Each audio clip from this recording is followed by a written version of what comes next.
Hello, everyone, and welcome to the Spurs Up Show, the best Gamecocks podcast on the internet. Today is Tuesday, October the 26th, 2021. Today's show, former Gamecocks football player Alex McGrath joins me, he does each and every single Tuesday, to help break down just what went wrong in College Station. The Gamecocks fall to the Texas A&M Aggies by a final score of 44-14. We'll also look ahead to the bye week and what possible changes need to be made around South Carolina football as the Gamecocks now sit at 4-4 overall. Guys, we talk that much more here in a packed show on a Tuesday, and it's all brought to you by our friends over at Upstate Movers Group. Guys, Upstate Movers Group, superior moving service. They bring care and attention that companies can't offer because they're just too busy maintaining trucks and profiting off of them instead of focusing on service. Guys, service is what separates Upstate Movers Group from the competition. They're not a trucking company, they're a moving services company, and they're also employee-owned co-op. The movers are paid twice the industry average, and everyone on the crew is invested in your success. They have dedicated professional crew members, and they also offer black glove service. They offer end-to-end packing services, custom crating and packaging of special items, and cleaning services as well. They're founded by Greenville natives and University of South Carolina alumni, guys, so a Gamecock-owned small business. They also offer 20 years of project management moving experience, and they can offer logistics and solutions that traditional moving companies simply do not have the skills for. Guys, whether in the upstate or across the state of South Carolina, if you have any moving needs in 2021, be sure to check out our friends over at Upstate Movers Group. You can find them on social media at Upstate Movers Group. Of course, if you have any other questions, go to their website, upstatemoversgroup.com. That's upstatemoversgroup.com. Be sure to check them out and tell them Chris from the Spurs Up Show sent you. Let's get it.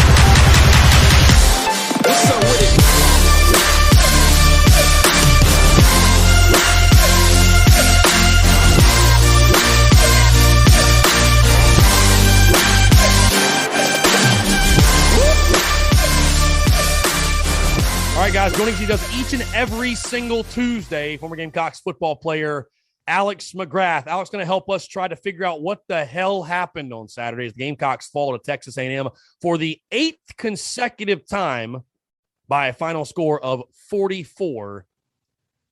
And maybe the most positive thing to happen over the weekend, by the way, as I'm sure you saw on social media, it finally happened. Alex McGrath and I met in person. Believe it or not, we never had, after doing this for years, had never met in person, but up in Greenville for the watch party, which again, thank you to all those who attended. We had a fantastic time. I thought Carolina Ale House was a fantastic venue, and there wasn't a lot of orange in the bar after Pittsburgh beat Clemson, so that was a plus as well. But Alex, thank you so much again for taking the time. Again, my man, it was great to finally meet you in person.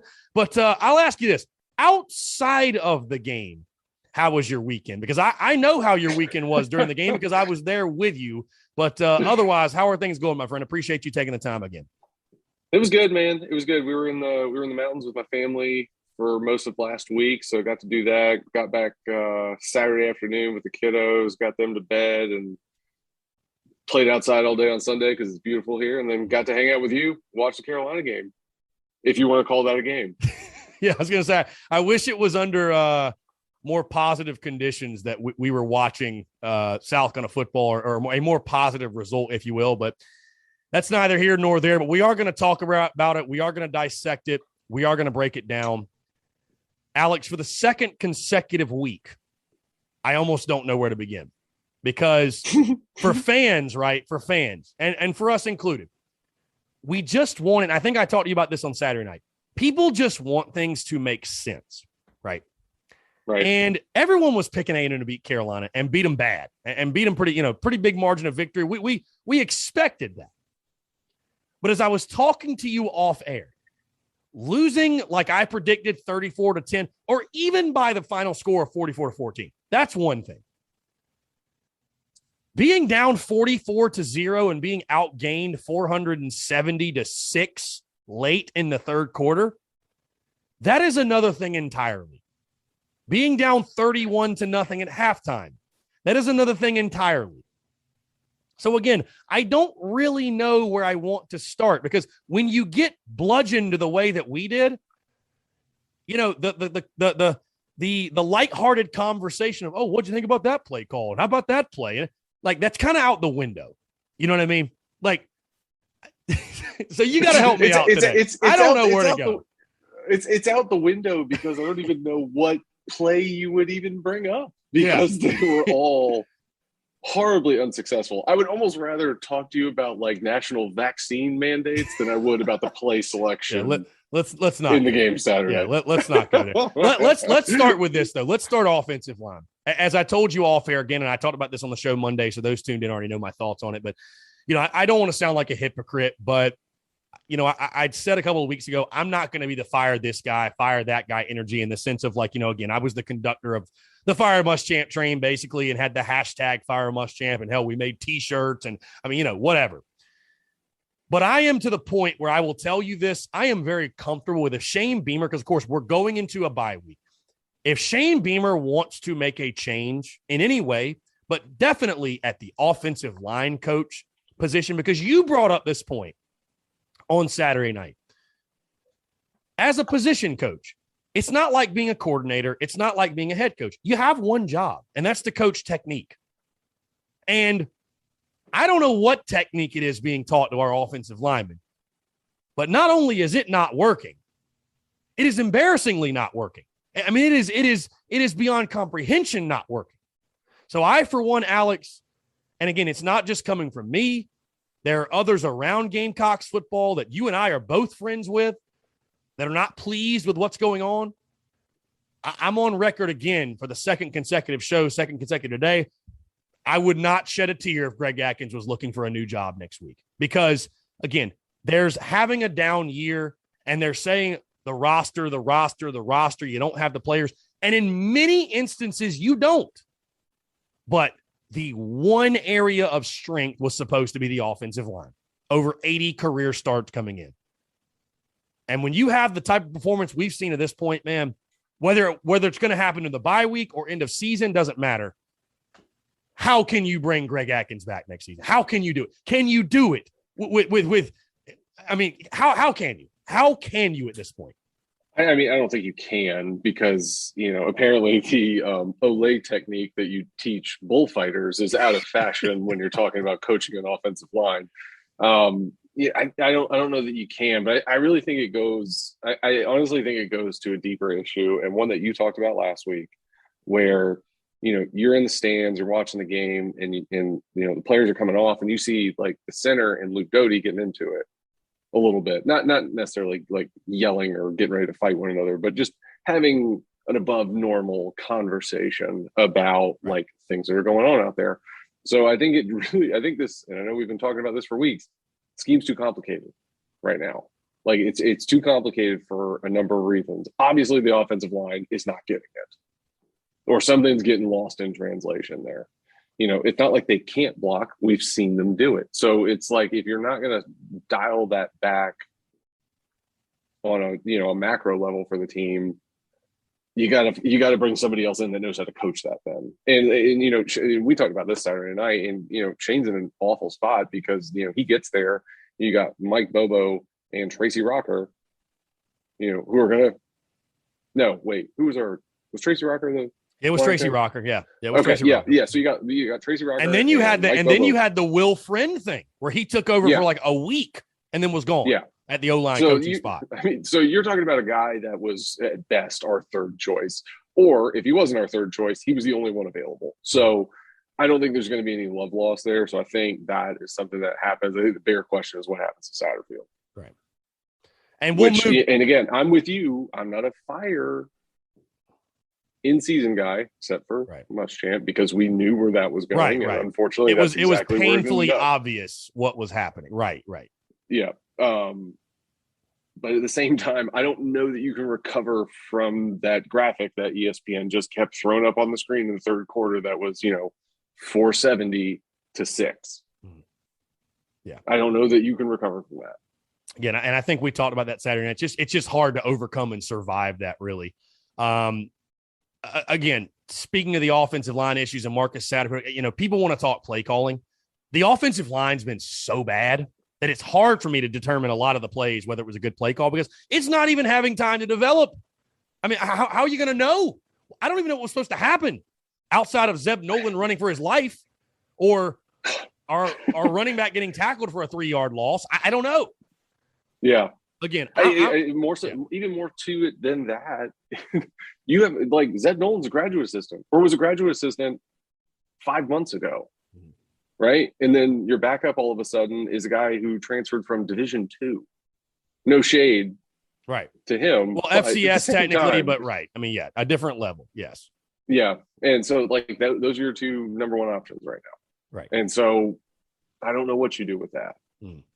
I think you could, potentially do something better than what we've seen, but at the same time, like, I don't know what you do with that. Yeah. I mean, the roster has shortcomings, Alex, and certainly you've got to go out and recruit big time ball players and playmakers and, God forbid, offensive linemen, guys that can move the pile. I'm behind Shane Beamer 110%. Whatever decision he wants to make, he wants to fire Satterfield after 1 year, so be it. I do agree with you, though, and I want to echo that point because, again, that's something people don't really give enough credit to, and we talked about that on Saturday night when we were together at Carolina Ale House or whatever, but Shane Beamer was kind of left in a bad spot in regards to hiring a coaching staff and guys bailing last second. And I know fans, at least a fair number, they want Shane Beamer to come out in a press conference and say, yeah, to be honest, man, the reason the offense stinks is because I couldn't get anybody better because Mike Bobo bailed.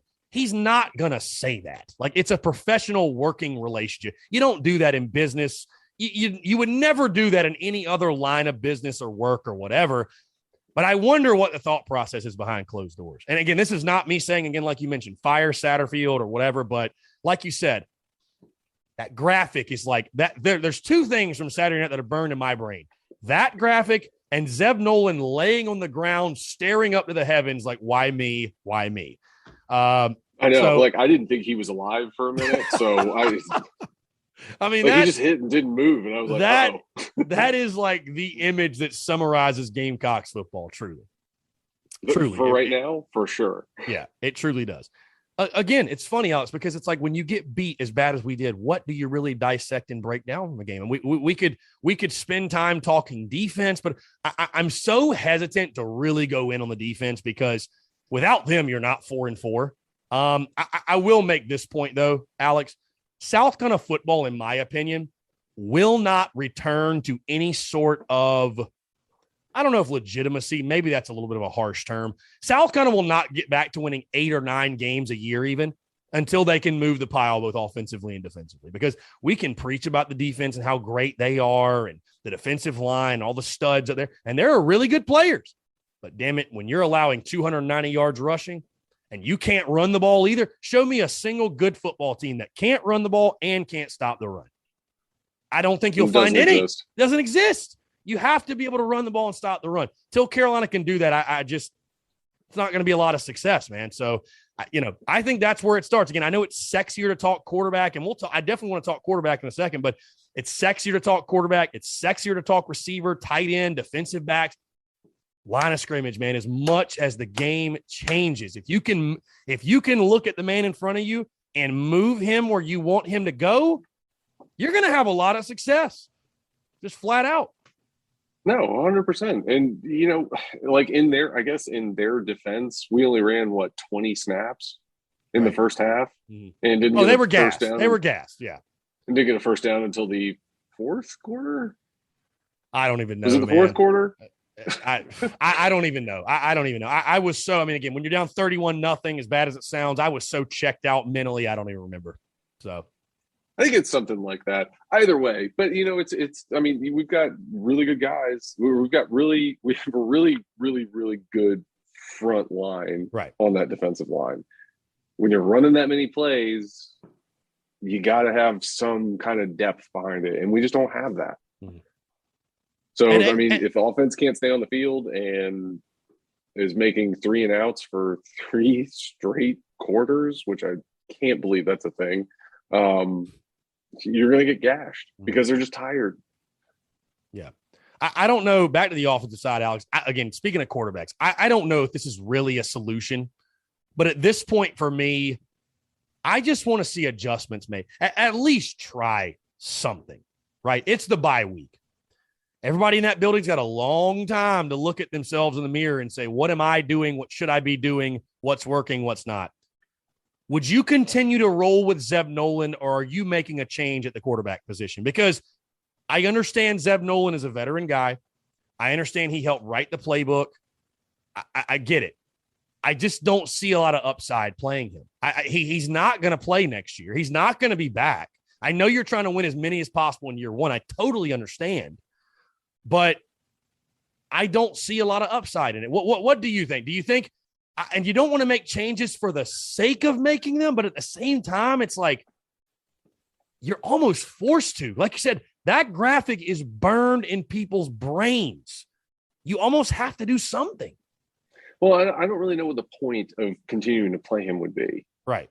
Like, okay, all right. So you can make the same kind of argument like we made against Colin Hill last year. Like, Colin Hill didn't have any eligibility left. Like, you're at the point when you're like getting your doors blown off by everybody post Vandy. Like, what's the point of running him back out there? And listen, I know you owe it to the guys that surround the quarterback to, for the coaching staff to give yourself the best chance to go win a football game. But what we are doing right now is not giving ourselves the best chance to win a football game. So at that point, yeah, I'd run Jason Brown out there. I'd run Colton Gauthier out there. Whoever you want to put in that position, like, let's test the waters and see what happens, because there's no downside to it. We're going to be double-digit dogs other than in Missouri the rest of the way. So see if you can find a spark. There's no point in running Zeb back out there. Not that he's done anything like egregiously wrong either. It doesn't have anything to do with that. But it's like, you got to develop the guys behind him at some point. And if you have an opportunity to do that, I would do that.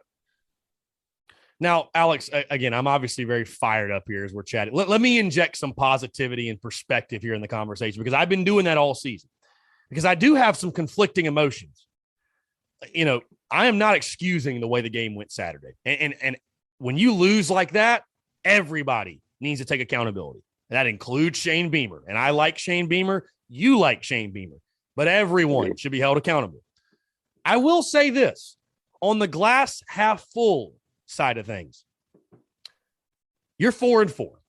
You're not 2-6. You're not 1-7. You are 4-4 going in your bye week. You're only one game off the projections of which I picked you in the preseason. I've had you at 5-3 at this point. And I would say the only game that you lost that I was like, man, like you shouldn't have lost that way, was Tennessee. Like, everybody expected you to get blown out by A&M. Everybody expected Georgia to be an ugly game. You lost to Kentucky by 1 score. So Tennessee's really the only one I look at. And again, I'm not excusing what happened Saturday. Tennessee's the only one that I look at and say, that's troublesome to me. But you are 4-4.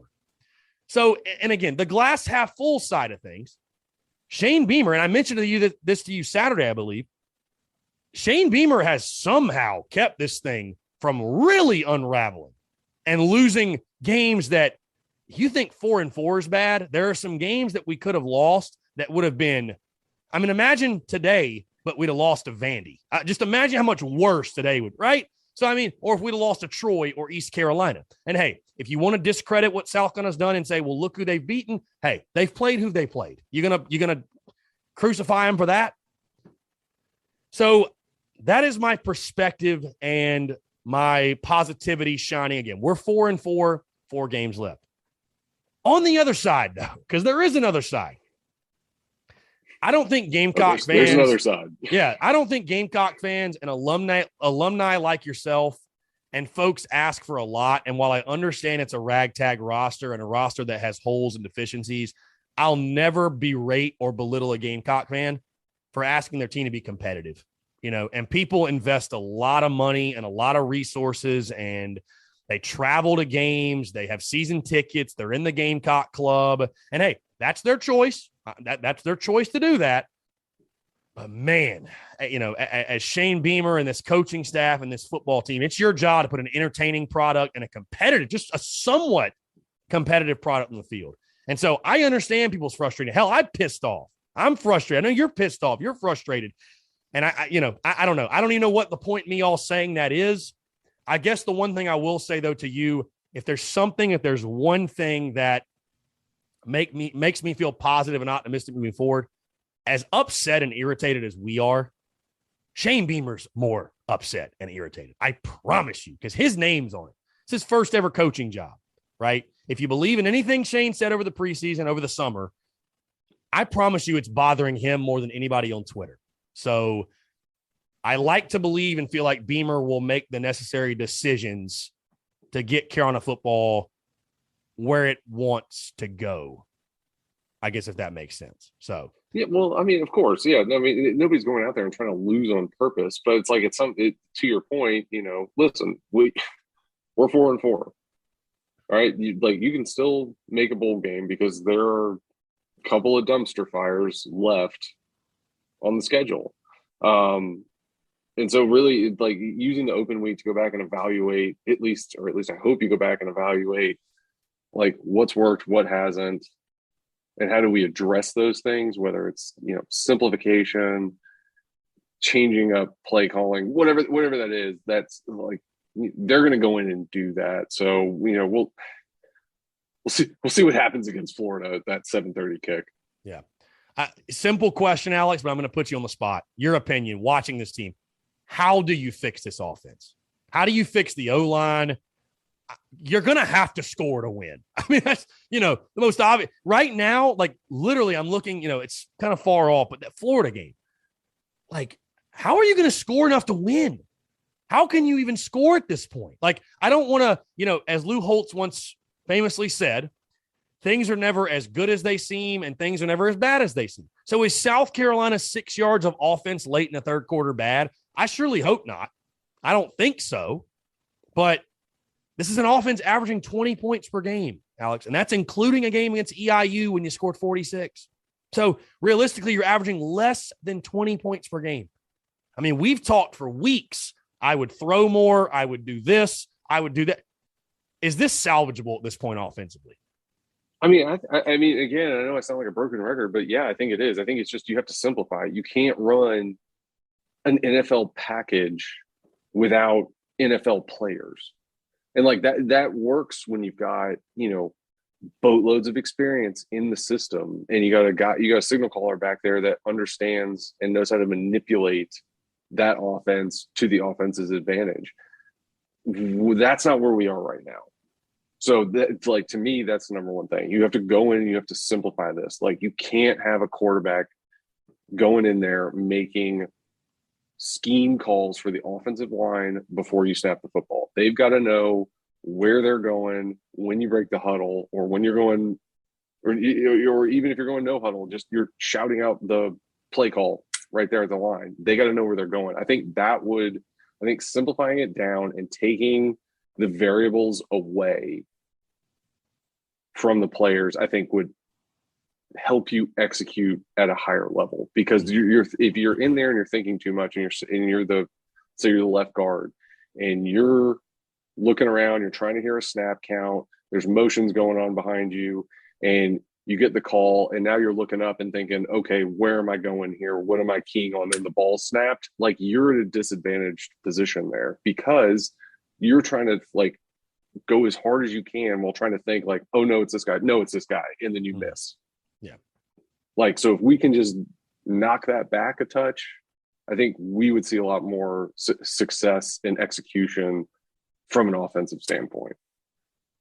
And again, I know that's a broken record take because I've been saying that for weeks now, but, like, you got to do that, because if you don't, you're going to continue to get results like this, because you've got people playing with a lack of confidence in where they're supposed to be going, and that's not helping anybody. Yeah, and that's a huge question for me. What is the morale and the confidence level of this football team? Something really quickly that just clicked for me while you were speaking, Alex, that, again, we've been talking about system and scheme, and I've been putting a lot of it on the players and the roster and what you don't have. But let's talk system and scheme. You mentioning that, here is what scares me when you mention that. We are through 8 weeks. The scheme has not changed, in my opinion. Again, I'm not an offensive coordinator. I'm not a head football coach. The results certainly haven't changed. So why would I believe the scheme has changed? If we go throughout this entire season and the scheme doesn't change, even if we want to put it on the players, right? You're saying it's too complex.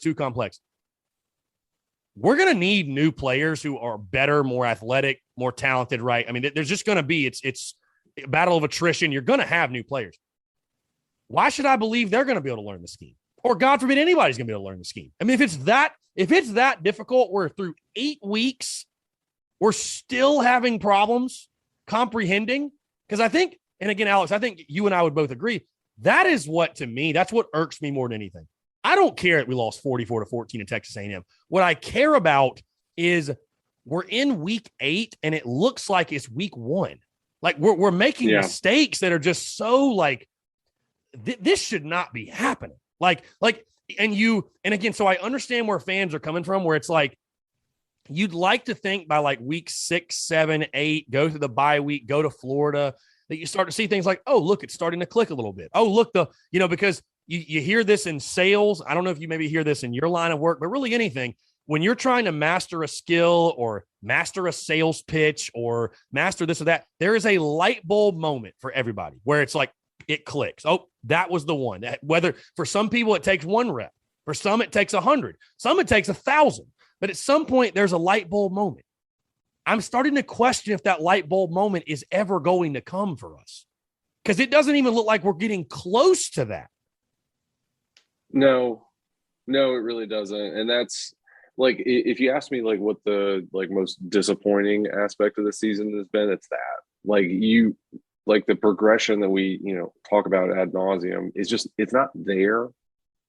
And so at some point, if you're not seeing that, you got to change, you got to shift that around and change it up to put your guys in the best position to win. I mean, I used to complain about that with Helinski all the time. It's like, you're trying to make this kid throw on the run. He's never done that before, or he's done it before, but he's never done it like this. Like, take that play out of the playbook. Don't put him in that position. And it's the same thing with the offensive line right now. Like, listen, the receivers we've got out there, that is what it is. We've got a guy that used to play quarterback playing slot receiver. All right. We just don't have a ton of depth out there. So you're going to get what you get from the receiving court. You're going to get drops. You're going to get routes run the wrong way. So be it. But none of that stuff can happen without the guys up front blocking or giving you any time to get the ball down the field at all. And it's like, I just really, and I don't even know that it's technique. I really think I like watching it. I really think it's just scheme. Like, and it's that you've got confusion there amongst those guys, and there's too much going on. You've got to, like, it's not saying they can't learn it or they're incapable of running that, but it's a new system to them. And, you've had 3 different quarterbacks play this year, so you've got to have something in there that simplifies that to make sure everybody's on the same page, and that's going to give you better execution. So I hope that's what they do, but we'll see. And I really feel for our players, Alex, when you think about just how many. I mean, there's guys on this roster that have had 3 different OCs, and people, it's like learning a different language. It's like learning. I mean, it's like learning a foreign language, and it's just, man, like, we're already talking about getting rid of Marcus Satterfield, and it's just like I just fear, like, are we ever going to be able to grasp a system if we're just constantly changing these guys out? And again, I'll get to that question. I know I'm putting you on the spot yet again, but I trust in Shane Beamer, his decision-making. I know you do as well. But if things continue the way they are, I guess I'll ask you this, would you be open to South kind of making a change at OC? Or do you think there needs to be, like, okay, we need to at least give him another year to see if the system can be picked up on and, improvements can be made, if a roster upgrade slightly can help out?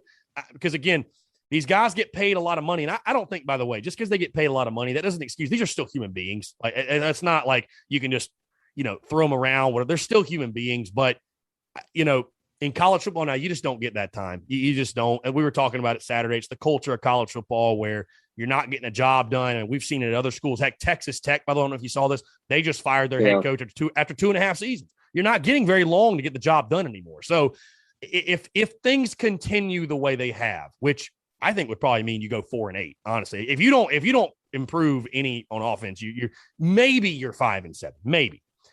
Would you? I guess the question is, would you bat an eye at Shane Beamer going a different direction at OC? I mean, do you think he needs to have another year to get it going? I mean, your overall take on the offensive coordinator situation, I guess.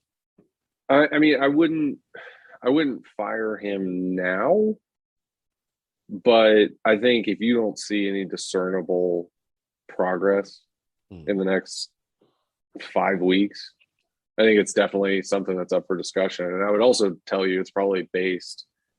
I think the decision should be based entirely on who you're going to get, because I wouldn't necessarily part with Satterfield unless I knew I had a better option.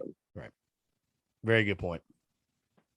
Because like, you don't want to like, okay, he's gone. Now who are we going to get? Right. Like if you don't have that target sitting there right now,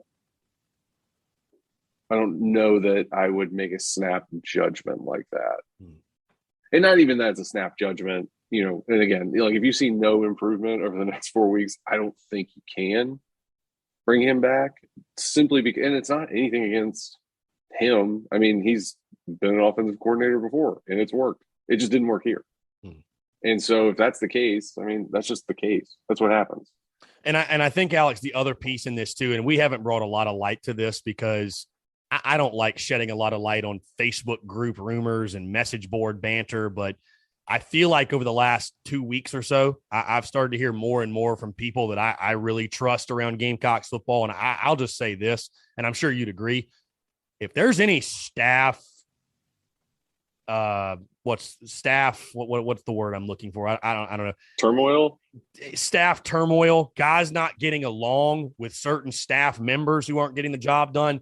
I think that changes the complexion of the, it's you're all working towards a common goal. We've all been on a team and had a teammate we didn't like. I mean, that's a given, right?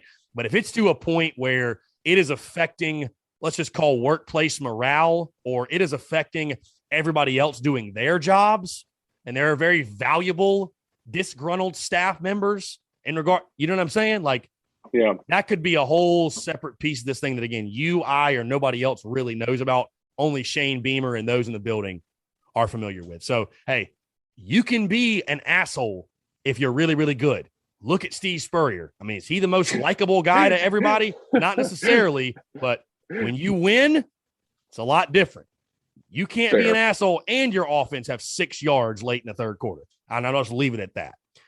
No, that's a very, very fair point. Right. So, anyways, going into the bye week, let's just get off the A&M game because what else is there really to say? Going in the bye week, I'm curious, again, your time as a player, for you guys, what was the bye week like? Again, I think it's a great time for reflection but also for these guys to get their minds off things. Shane Beamer updating the schedule for this week. I think he said they're going to practice through Thursday, give them the weekend off, which again, I know that the crazies out there say they should be practicing but I think the bye week comes at a really good time where we all kind of need to take a step back and take a deep breath and say, okay, there's 4 more to go. We're 4-4. There still is opportunity out there, but things have got to get fixed. And maybe stepping away, maybe resetting can help this group. I'm just curious, again, for you, though, as a player, when you were at South Carolina, Coach Spurrier in the bye week, what was he like? I mean, I'd have to imagine he was playing a lot of golf, but what were the bye weeks like for you guys? What do you recall most? Were they beneficial? Did it really matter? Like what was the bye week? No, like? the bye week's really helpful because, I mean, you've got a shortened practice schedule, so you're probably only going to practice 3 days, and it's going to be a lighter practice. So it allows everybody to kind of heal up, do a lot of self-scouting. Like, what are we doing well? What are we not doing well? What do we need to work on? Focusing on getting everybody back healthy and the treatment they need. And honestly, just being able to step away for a couple of days and just kind of recharge yourself and, get out of that grind and, maybe go home and see your parents, whatever you wanted to do on that weekend that you do have off. And then, it's right back into the grind again the following Monday. So I think those are incredibly valuable just for the guys and for morale in general, because it's not, it's not a week that's just go. We got to get this done. We got to get this done. We got to get this done. It's like, okay, we're going to come in. We're going to self-scout. Like, we're going to change this up. We're going to have a light, 3 days of practice where, nobody's going to the ground. And then you're kind of out of there to give your body a break for a couple of days. And I think that's the most valuable part to it. Now, what Coach Spurrier's golfing schedule may have looked like, who could say? But like I wasn't privy to that part of it. But that's the best part about it. Yeah, is just being able to kind of take a breather for a minute and just relax as much as you can. Yeah. And with that being said, you mentioned recharging the batteries, sort of licking your wounds. That would lead you to believe that South Carolina should be primed to play their best football game of the season against Florida, the next opponent, which will be a night game at Williams-Brice Stadium following the bye week. The Gamecocks coming off of the bye. Florida will be coming off of the Georgia game. So, Georgia, which I think they open as a 13-point favorite, which is a shockingly low number in my mind. But that did seem low. Yeah. It seems a bit low.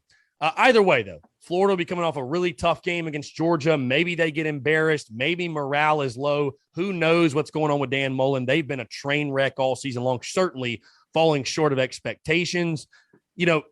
I know we're coming off of a brutal, embarrassing game in College Station. But again, injecting perspective, you're 4-4. You have this bye week to get things figured out. Will there be changes? Who knows? Shane Beamer's the wild card. Never been a head coach. Does he want to pull the trigger on somebody? I have no idea. Buckle up and we'll see. But we talked about this in the preseason, and I'll say it here again. As brutal as things have been, as topsy-turvy as they've been, maybe, just maybe, coming off the bye week, at home at night, maybe that can serve as some sort of hang-your-hat type of game. If nothing else, Alex, I know you'd agree, you got to give Florida your best shot. You cannot have 2 weeks to get ready and come out there and look anything like you did against A&M or Tennessee or Georgia. You got to put your best foot forward in that ball game. Again, it could be ugly, could be embarrassing again, but I also look at this game with, and I think it's important too, Alex, hey, guess what? You've got Mizzou the following week. And you'd argue, I would certainly say that's your most winnable game left. But if you go out there and get embarrassed again against Florida, how much momentum and optimism and positivity, and you mentioned confidence, like getting confidence back for these guys is huge, man, because, something I wanted to mention earlier, we talked about when South Carolina beat ECU and when they beat Troy even, and some of these wins where it's like, it kind of reaffirms what Shane Beamer as a first-year coach is preaching and what a brand new staff is preaching. Hey, this is why we're doing this. This is why we're doing that. I think Shane Beamer's greatest job right now is keeping everyone bought in and keeping everyone on the same page. A bunch of guys he didn't recruit where it's like, I can't even imagine what those offensive guys are thinking. Like, why are we going to listen to anything you say? Nothing's working, So I feel for the players in that regard because all they can do is execute the game plan that's given to them because if they don't play. They don't have a choice. They have to run those plays, right? So, Shane Beamer, in a way, again, you sign up to be a head coach. It pertains many things. Being a salesman as well, selling hope, selling progress, selling the thing is heading in the right direction. He's selling that to his players. He's selling that to his coaches. He's selling that to the fan base. And if you can go out there again and put your best foot forward and, man, at least make it a fourth quarter game with a really down and struggling Florida team, I think that's something you need, man. Like, I don't want to set the expectations too crazy high, and I know Florida will be favored, but God, you got to show a pulse in that game in my mind. Yeah, and you've got to score more than 20 points, I think is the biggest thing. You've got to have some measurable progression on that side of the ball. And, whether, if you lose by 3 touchdowns, but you get 20 first downs, like that's almost like the progress you want to see. Like score points. I don't think that would be the case if you got 20 first downs, but certainly at least give yourself a chance. Like, that hasn't happened at Tennessee. Then you go into the Vandy debacle and then you get absolutely walloped by A&M. Like, you need something good to happen, to your point, to make sure all those players are bought in. And that, I can't trust this guy. He's giving me direction that's giving us success. And so, like, to me, that's the biggest thing is, like, can you make any progression whatsoever on offense? Like, defense is giving you everything they got. And they've been doing that in my opinion, the entire time. And they've at least been putting you in a chance to be successful. They're not giving the game away. We've got to do something on the offensive side of the ball to put us in a position to at least be competitive. And it is my sincerest wish that that's what's come out of the bye week. Yeah, most certainly. Yeah. Well said. Well said, Alex McGrath, as always. Again, it'll be a very interesting next week and a half or so as we get closer and closer to the Florida game. I'm not even sure if Alex knew this, but of course the Gamecocks in the bye week will be on the bye week next week. No show Tuesday of next week because yours truly will be out of town. But we will reconvene, my friend, after the Florida game. Like I said, I think it'll be a good opportunity for us all to reset, recharge the batteries. The team needs the bye week. I think the fan base needs it damn near. I think the fan base needs the bye week as well. Yeah, I mean, if I may throw one last jab. Yeah. If you can believe it, our offense is actually ranked higher than Clemson's is. Very good point. Yeah, I noticed your face when I said that Mizzou was the most winnable game left. It might actually be the Clemson game. Really, that might be like a 10-6. It might actually be. You know what I need? I need this more than air to breathe. I don't know if you saw the Illinois and Penn State game that went in 9 overtimes. And once they get once they get to the it's either third or fourth. Third. Yeah, third. Yeah. It's nothing but 2-point conversions. I need to see South Carolina and Clemson's inept offenses try to score a 2-point conversion on each other. Like that is like, I was talking to my buddy. I was like, that is like the ultimate measure of your offensive coordinator. Like, you don't have a single play in your playbook that can get us 3 yards until the 9th overtime. Like, what is going on? Like, I need to see these offenses like a battle of futility, like truly. You know what I mean? Like, oh yeah. No, that's the spot for the Jordan Burch halfback pass. yeah. At that point, it's like, what? Hey, we're in the 10th overtime. What do we have to lose? Like, whatever, you know. Did you also see the screenshot from that Illinois Penn State game where they had 9 offensive linemen? I didn't see that. I did not. That is something. Quite a sight to see. Quite a sight. Maybe we should do that. I was going to say that we'll do that and we'll call Max Protect and give up a sack to a 3-man rush. That's probably what we would do. Somehow, some way that would happen. More than likely. Yeah. Hey, you know what? At least our offensive linemen haven't been blocking each other. That is a step in the right direction. Certainly. Alex, it's always a pleasure, my friend. Again, I appreciate you taking the time. Like I said, we're going to reconvene after the Florida game. Again, a much-needed bye week for us all. But again, I look forward to chatting with you again, my friend, and hopefully under more positive conditions, if nothing else, after some sort of an offensive output. Only time will tell. But Alex, always a pleasure, my man. I appreciate you. Always, my friend. Absolutely. He's Alex McGrath. I'm Chris Phillips. We appreciate you guys tuning in, and we'll catch you next time on another episode of the Spurs Up Show.